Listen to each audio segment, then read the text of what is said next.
Shalom, selamat malam. Kami dari Jakarta City Care senang bisa berjumpa kembali dengan Sobat Prestasi dan pemirsa Bubble TV yang dicintai oleh Tuhan. Setengah jam ke depan ini saya pelayan Tuhan Arasia Haan akan menyertai Sobat Prestasi dan pemirsa Bubble TV dalam mempelajari firman Tuhan, menggali firman Tuhan dengan tujuan agar kita hidup sesuai dengan firman Tuhan. Sebelum kita melangkah lebih jauh, kita berdoa sejenak. Untuk mula Tuhan seluruh rangkaian siaran malam hari ini, dimanapun suara kami dapat didengarkan dan disaksikan, kami berdoa teguhkanlah firman-Mu untuk kemuliaan-Mu Tuhan. Berfirmanlah dalam nama Yesus. Amin. Sobat Prestasi dan pemirsa Bubble TV yang dicintai Tuhan, senang bisa berjumpa di malam hari ini. Kalau kita punya Alkitab, mari kita ambil Alkitab kita siapkan juga catatan kita. Kami terus mendorong dari studio ini, setiap kali kita mendengarkan firman Tuhan, mari kita belajar untuk mencatatnya dengan tujuan agar kita lebih mudah dapat mengulanginya. Kami meyakini kebiasaan kita adalah masa depan kita. Tema firman Tuhan yang akan kami sampaikan untuk kita malam hari ini adalah keluargaku menjadi miniatur sorga. Maksud tujuan kita mempelajari topik ini agar kekristenan kita boleh berdampak dimanapun kita ditempatkan Tuhan. Untuk mendasari tema kita malam hari ini, kami mengambil dari Yesaya 32 ayat yang ke-17. Mari kita buka Alkitab kita, Yesaya 32 ayat yang ke-17. Demikian firman Tuhan. Di mana ada kebenaran, di situ akan tumbuh damai sejahtera, dan akibat kebenaran ialah ketenangan dan ketentraman untuk selama-lamanya. Sebegitu jauh pembacaan firman Tuhan untuk kita malam hari ini. Yang diberkati oleh Tuhan adalah mereka yang mendengarkan firman Tuhan dan yang melakukan firman itu di dalam kehidupannya. Keluargaku menjadi miniatur sorga. Itulah tema atau judul khotbah kita untuk malam hari ini. Sebagai pendahuluan, kami mengutip 2 Timotius pasal 3 ayat yang ke-16, dikatakan segala tulisan yang diilhamkan Allah bermanfaat untuk mengajar, menyatakan kesalahan, memperbaiki kelakuan, dan menuntun orang kepada kebenaran. Sesudah kita percaya Tuhan Yesus, tidak ada tuntunan yang paling sempurna bagi kita untuk menjalani hidup kecuali firman Tuhan. Pendeta bisa salah, gereja bisa salah, buku bisa salah, tapi firman Tuhan tidak mungkin salah. Oleh karena itu, kalau kita sudah percaya Tuhan Yesus, hukumnya wajib bagi kita untuk memiliki Alkitab dan membacanya setiap hari. Kalau itu yang kita lakukan, paling sedikit ada 3 hal yang terjadi dalam hidup kita. Pertama, pengenalan kita pada Yesus semakin dalam. Yang kedua, iman kita akan terurus dengan baik. Dan yang ketiga, kita akan mengerti kehendak Allah untuk setiap kita. Nah, malam hari ini kita akan menggali salah satu kehendak Allah sesudah kita percaya pada Yesus. Yang perlu kita ketahui, keluarga kita menjadi miniatur sorga. Ada 2 institusi di dalam dunia ini yang ide pendiriannya itu datang dari Tuhan. Pertama adalah keluarga. Adanya keluarga di atas muka bumi ini itu bukan karena pintar-pintarnya manusia, tapi Tuhanlah yang merancangnya. Alkitab katakan tidak baik bagi manusia itu untuk seorang diri. Jadi adanya keluarga itu inisiatifnya datang dari Tuhan.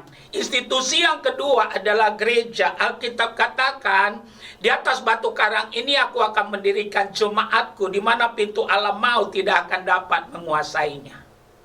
Yang perlu kita ketahui, apapun yang Tuhan rancang, apapun yang Tuhan buat, iblis tidak suka.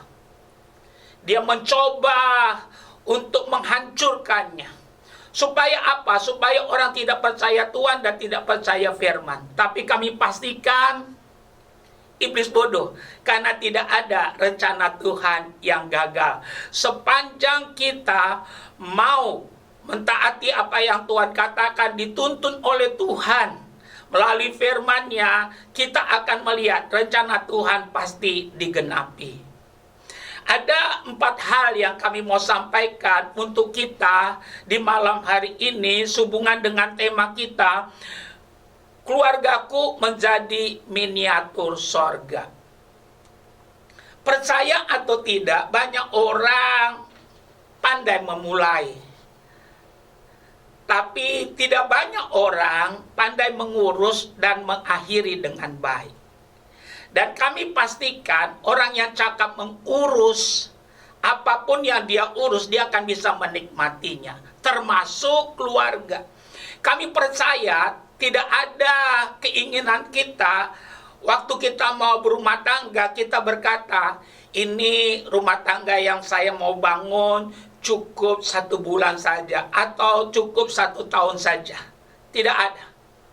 Kalau ada, itu karena kita punya kelainan. Tapi semua kita, rata-rata kita berkata, kita beriman, kita berharap sampai tua. Tidak ada yang bisa memisahkan kita kecuali kematian. Tetapi kenyataannya apa yang terjadi? Tidak sedikit orang belum sampai 1 tahun sudah cerai. Mending kalau 1 tahun. Ada yang baru berapa minggu menikah sudah cerai. Dan itu dimulai dari pisah ranjang, pisah kamar, akhirnya pisah rumah. Dan kami pastikan Tuhan menentang yang namanya perceraian. Kenapa Tuhan tidak suka ada perceraian? Karena institusi keluarga Tuhan yang mendirikannya. Kalau kita bercerai, kita memberikan keuntungan kepada iblis.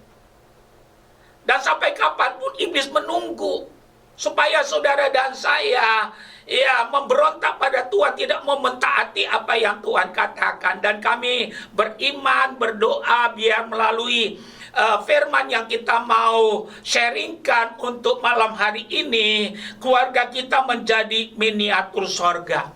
Kalau kita menyimak Yesaya 32 ayat yang ke-17 yang kami baca, ini sesuatu yang luar biasa. Dan kami percaya inilah yang kita sedang cari. Dan banyak orang waktu mau mencarinya dia salah jalan. Tapi kami bersyukur kita punya alamat yang tepat, yaitu Yesus. Kalau kita mau datang kepadanya, janjinya menjadi milik bagian kita. Dikatakan, di mana ada kebenaran, di situ akan tumbuh damai sejahtera. Dan akibat kebenaran ialah ketenangan, ketentraman untuk selama-lamanya. Bukan 1 hari, bukan 1 minggu, bukan 1 bulan, tapi selama-lamanya. Dan kami berdoa supaya semua kita mengalami kebenaran ini. Nah, ada beberapa hal yang kami mau sharingkan, bagaimana supaya kebenaran ini menjadi kenyataan. Yang pertama, percaya pada Yesus. Kalau dikatakan di mana ada kebenaran, di situ akan tumbuh damai sejahtera, dan akibat kebenaran ialah ketenangan dan ketentraman untuk selama-lamanya. Kami pastikan Alkitab katakan, firman-Mu adalah kebenaran. Dan firman itu sendiri adalah Yesus. Oleh karena itu kami mau tekankan buat kita, di mana ada Yesus, di situ akan tumbuh damai sejahtera. Akibat kehadiran Yesus ialah ketenangan dan ketentraman untuk selama-lamanya. Iblis tahu kita membutuhkan ketenangan, ketentraman. Oleh karena itu dia menawarkan ketenangan, ketentraman yang palsu. Haleluya. Tidak sedikit orang memilih akan hal itu karena dia tidak ada kemauan untuk apa? Mencari yang benar. Padahal Alkitab katakan yang mencari akan mendapat, yang mengetuk pintu akan dibukakan. Kami berdoa biar rumah tanggaku, ya bagi Sobat Prestasi dan pemirsa Babel TV mengalami janji Tuhan, keluargaku menjadi miniatur sorga. Yang pertama, percaya pada Yesus. Haleluya. Kalau kita baca Kisah Rasul 16 ayat 31 dikatakan, ya kalau kita percaya Yesus, kita dan sisi rumah tangga kita akan diselamatkan. Kita bukan hanya kumpul bersama-sama di bumi, tapi kita berkumpul bersama-sama di sorga yang kekal.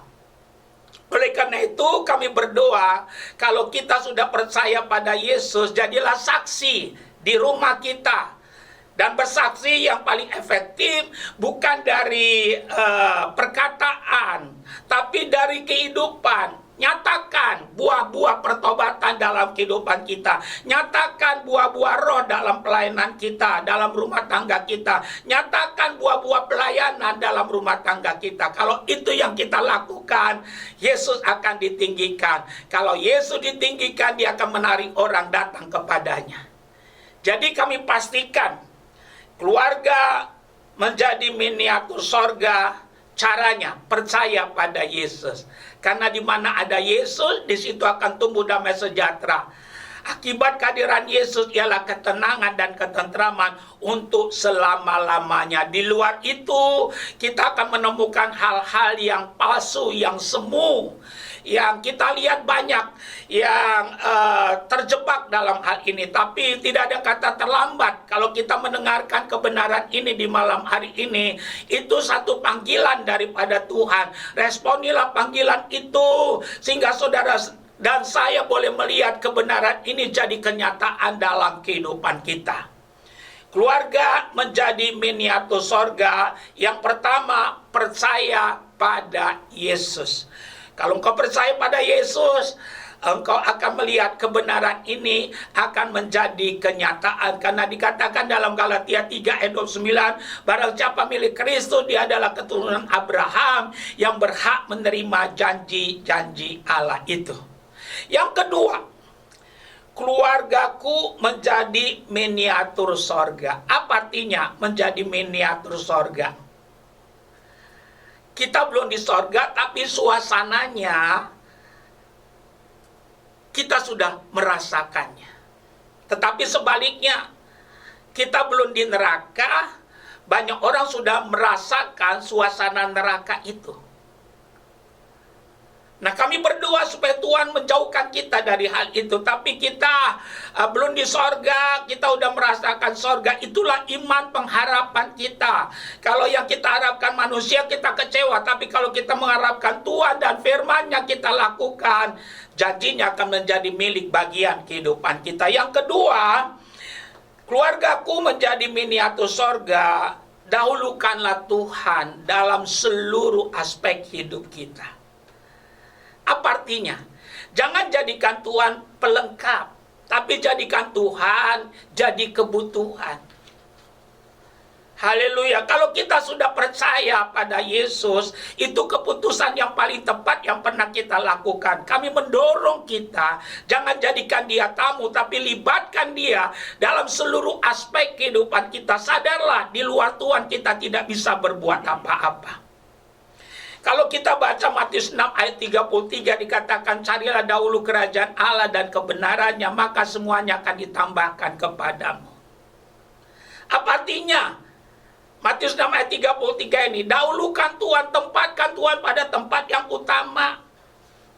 Jangan jadi Kristen yang kepepet. Kalau sudah ada masalah, sudah ada banyak pergumulan, baru kita mencari Tuhan. Walaupun Tuhan tidak pernah menolak, tapi seharusnya kita harus menempatkan Tuhan pada tempat yang utama. Kita harus berani mendahulukan dia. Kalau itu yang terjadi, bukan tidak ada masalah, tapi penyertaannya menjamin saudara dan saya berkemenangan dalam kehidupan ini. Jadi kami mau ajak kita, keluarga kita menjadi miniatur sorga. Tidaklah berkelebihan kalau kami berkata banyak orang sekarang trauma untuk berkeluarga, trauma untuk menikah. Karena itu banyak orang memilih gaya hidup dunia ini. Mereka kumpul-kumpul tapi tidak menikah. 7-Eleven, living together, kumpul kebo. Kami mau katakan itu tidak alkitabiah, itu dosa. Tuhan yang merancang keluarga. Kalau kita lihat ada banyak yang gagal, ada banyak yang rusak, itu bukan rencana Tuhan. Yang kami mau tekankan, jangan bangun iman kita berdasarkan kasus-kasus, tapi bangunlah iman kita berdasarkan firman Tuhan. Tuhan katakan, apa yang dipersatukan Allah tidak bisa dipisahkan oleh manusia. Tuhan yang mendirikan keluarga karena Tuhan ingin ada keluarga yang dia miliki, yang membawa citranya, yang membawa gambarnya, yang membawa kemuliaannya, yang menyatakan kehendaknya di atas dunia ini. Oleh karena itu, mari kita memulai. Ada harapan kita untuk mencapainya. Jangan menunggu. Kalau kita yang lebih awal mengerti kebenaran ini, ayo, lakukanlah segera. Kalau ini yang kita lakukan, janji Tuhan akan digenapkan dalam kehidupan kita. Yang ketiga, keluargaku menjadi miniatur sorga. Yang ketiga, kami mau pastikan kalau kita ingin keluarga kita menjadi miniatur sorga, hiduplah dalam pengampunan. Tidak ada keluarga yang tidak pernah ribut. Tidak ada keluarga yang tidak pernah bertengkar. Haleluya. Tapi kami mau katakan keributan, pertengkaran tidak harus diakhiri dengan perceraian. Tidak harus diakhiri dengan kegaduhan. Kami mau katakan, rahasianya adalah kalau kita mau hidup dalam pengampunan. Mungkin kita berkata, Pak, saya sudah ngalah, Pak. Tapi semut saja kalau diinjak dia gigit. Saya harus katakan, apa yang kita katakan itu bukan firman. Karena firman Tuhan katakan dalam Matius 18 ayat 22, kita harus penuh pengampunan. Berapa kali kita harus mengampuni? Alkitab katakan dalam Matius 18 ayat 22, 70 kali 7 kali. Haleluya, 70 kali 7 kali. Apa artinya? Tidak terhingga. Itulah ajaran Yesus. Itulah kebenaran yang benar. Dan Tuhan Yesus menjadi teladan kita. Tuhan Yesus bukan hanya pandai mengajar, tapi dia melakukannya. Waktu dia ada di kayu salib, ucapan yang pertama yang Tuhan Yesus katakan, ampunilah mereka, karena mereka tidak tahu apa yang mereka perbuat. Bukan tidak bisa Tuhan Yesus membunuh semua orang yang menyalibkannya. Terlalu mudah bagi dia. Tapi apa yang terjadi, dia harus jadi teladan. Untuk siapa? Untuk murid-muridnya. Dan dia melakukan proses belajar mengajar. Dia ada dalam kebenaran yang dia ajar. Oleh karena itu kami tantang kita, ayo praktekkan kebenaran ini. Iblis sampai kapanpun dia mencoba supaya saudara dan saya memberontak, tidak percaya Tuhan, tidak percaya firman. Haleluya. Tapi iblis tidak akan berkuasa kalau saudara tidak membuka celahnya. Pencuriannya datang untuk mencuri, membunuh, dan membinasakan. Tapi dia tidak punya hak atas hidup kita karena Yesus sudah bayar kita lunas. Kapan kita dibayar lunas? Waktu Tuhan Yesus taat sampai mati di kayu salib. Dia cuma bisa mengipas-ngipas. Dia cuma bisa membuat saudara dan saya panas hati. Tapi dia tidak bisa untuk mengeksekusi. Kita yang mengeksekusinya. Karena itu kami mau katakan, ya, lawan dia. Panggil nama Yesus. Ya, jangan beri kesempatan kepadanya. tapi justru taati sepenuhnya apa yang Tuhan katakan. Kalau itu yang kita lakukan, bersama Yesus kita bisa, bersama Yesus kita mampu, bersama Yesus kita lakukan perkara yang besar. Jadi yang ketiga, keluargaku menjadi miniatur sorga, hidup dalam pengampunan. Matius 18 ayat 22 berkata kita harus mengampuni 70 kali 7 kali, tidak terhingga. Haleluya. Mungkin kita berkata, Pak, bukan saya yang salah. Pak, saya yang disakiti. Pak, saya yang dirugikan. Saya mau katakan, apa Yesus salah? Kami mau katakan, dia tidak berdosa. Haleluya. Dia tidak berdosa. Satu kali pun dia tidak pernah berbuat dosa, tapi dia dijadikan dosa. Oleh karena itu apa yang terjadi kalau kita sudah percaya Yesus, pandang pada Yesus. Ada lagu kuno yang berkata, pandang saja kepada Yesus, pandang saja kepada Yesus. Hanya Yesus saja. Kalau itu kebenarannya, kekristenan kita akan berdampak. Untuk apa kita Kristen? Kalau kita jadi pembuat masalah, jadi batu sandungan. Karena Tuhan sebenarnya panggil kita untuk menjadi representatif, menjadi perwakilan penuh yang menyatakan kehendaknya di atas dunia ini, menjadi kepanjangan tangannya, kepanjangan kakinya, ya, menjadi saluran berkatnya untuk menyampaikan pesannya bagi dunia. Karena itu kami katakan, mulailah ada harapan untuk kita mencapainya. Jangan menunda. Karena salah satu tipu muslihat iblis, dia membujuk kita untuk menunda melaksanakan firman. Tapi dikala kita melakukan firman, Alkitab katakan hidup kita disamakan seperti orang yang bangun rumah di atas batu. Kita kokoh, kita kuat. Kita nggak tahu kapan datang persoalan, tapi dikala kita fondasinya kuat, saya justru berkata kita akan menjadi kesaksian karena kita ternyata menjadi Kristen yang tahan uji. Yang keempat, keluargaku menjadi miniatur sorga. Yang pertama tadi percaya Yesus. Yang kedua, dahulukan Tuhan. Yang ketiga, hidup dalam pengampunan. Dan yang keempat ini tutup botolnya yang harus kita perhatikan, yaitu taat pada perintah Tuhan. Kalau kita baca Yohanes pasal 15 ayat yang kelima, kalau kita lihat, maksud kami Yohanes pasal yang kedua, ya, ayat yang kelima, itu kisah Yohanes pasal 2 adalah air berubah menjadi anggur. Kalau saudara tanya pada saya, rahasianya di mana? Rahasianya air berubah jadi anggur itu pada Yohanes pasal 2 ayat yang kelima. Yesus berkata kepada pelayan-pelayan, apa saja yang dia katakan kamu harus melakukannya. Apa artinya taat? Ya, taat. Saya mau ajak kita, keluarga, ya, menjadi miniatur sorga. Rahasianya apa? Taat pada perintah Tuhan. Apa saja yang dia katakan, lakukan itu. Bacalah Alkitab kita dari perjanjian lama sampai perjanjian baru. Di mana ada ketaatan, di situ ada mujizat. Di mana ada ketaatan, di situ ada kesembuhan. Di mana ada ketaatan, di situ ada pertolongan Tuhan. Haleluya. Oleh karena itu kami mau ajak kita, untuk apa kita Kristen kalau tidak mau taat? Untuk apa kita doa dan melayani kalau kita tidak mau taat? Untuk siapa engkau melayani? Kalau betul untuk dia, saya harus katakan bukan hanya dalam pelayanan saja kita menunjukkan diri kita sebagai orang percaya, tapi seharusnya dalam sehari kita harus mentaatinya. Sehingga pada akhirnya hidup kita tidak jadi batu sandungan, tapi hidup kita boleh memuliakan Tuhan.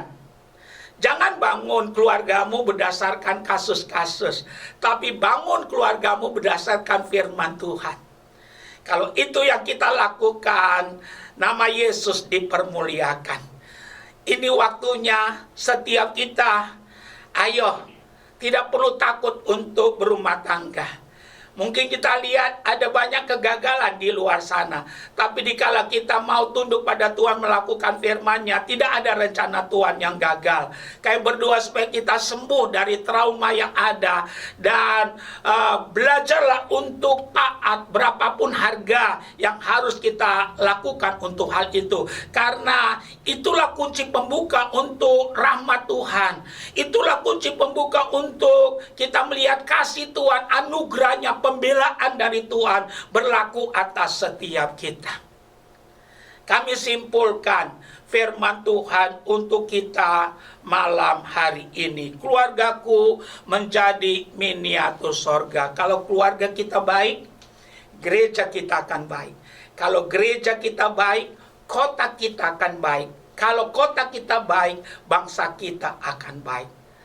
Salah satu peran kita untuk memajukan gereja kita, untuk memajukan kota kita dan bangsa kita, mari kita masing-masing mengurus keluarga kita dengan benar sesuai firman Tuhan. Kalau itu yang kita lakukan, kita akan melihat yang baik, akan kita lihat terjadi dimanapun kita ditempatkan oleh Tuhan. Ada 4 hal yang kami mau ulangi dengan cepat tentang tema kita, keluargaku menjadi miniatur sorga. Pertama, percaya pada Yesus. Yang kedua, dahulukan Tuhan. Dan yang ketiga, hidup dalam pengampunan. Dan yang terakhir, taat pada perintah Tuhan. Doa kami, Roh Kudus menolong kita, memampukan kita untuk setiap kita boleh menjadi pelaku firman. Bersama Yesus kita bisa. Haleluya. Amin. Kita sudah dengar firman Tuhan malam ini tentang keluargaku menjadi miniatur sorga. Kami percaya semua kita diberkati.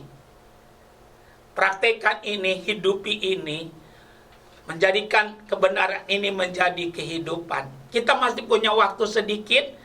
Kita akan gunakan waktu yang ada untuk berdoa. Ada 3 tahap doa yang kami mau lakukan. Yang pertama, kami mau tantang kita. Bagi kita yang belum pernah menerima Yesus, kami mau bantu kita. Asalkan saudara mau mengikuti doa kami dengan sungguh-sungguh, anugerah Tuhan akan turun atas kita. Yang kedua, kami mau berdoa buat yang sakit dan berbeban berat. Dan yang ketiga, kita mau berdoa syafaat. Mari kita berdoa. Kita lakukan yang pertama, letakkan tanganmu di dadamu, ikuti doa kami. Tuhan Yesus, saya terima firman-Mu. Saya sadar saya orang yang berdosa, yang akan mati binasa karena dosa, pelanggaran, kesalahan, kejahatan yang saya lakukan. Tuhan Yesus, saya mau bertobat, kasihanilah saya. Saya serahkan diri saya malam ini kepada Tuhan. Terimalah hidup saya Tuhan. Saya mohon pengampunan, belas kasihan dari Tuhan untuk saya. Saya buka hati saya malam hari ini untuk Tuhan. Tuhan Yesus, masuklah dalam hati saya, tinggallah.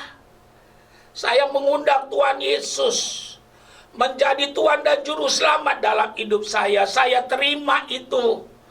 Tanpa paksaan, saya menyatakan iman saya. Saya mau ikut Tuhan Yesus seumur hidup saya.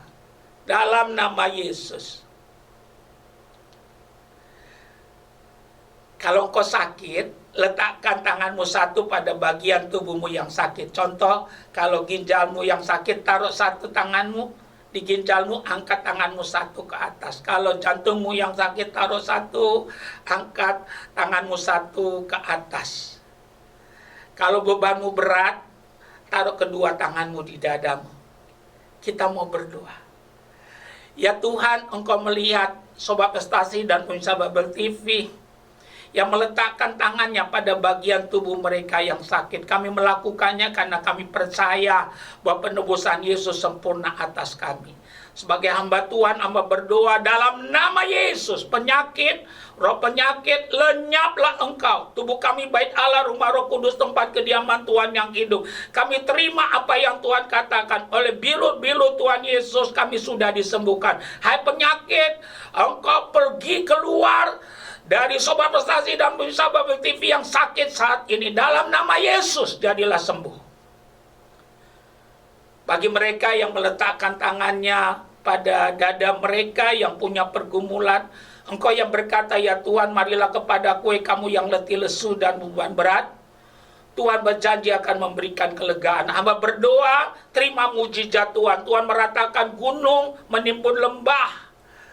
Aku berdoa dalam nama Yesus, jalan yang berliku-liku Tuhan buat lurus. Awan gelap berlalu, terang Tuhan bercahaya. Tuhan rubah ratamu menjadi tarian.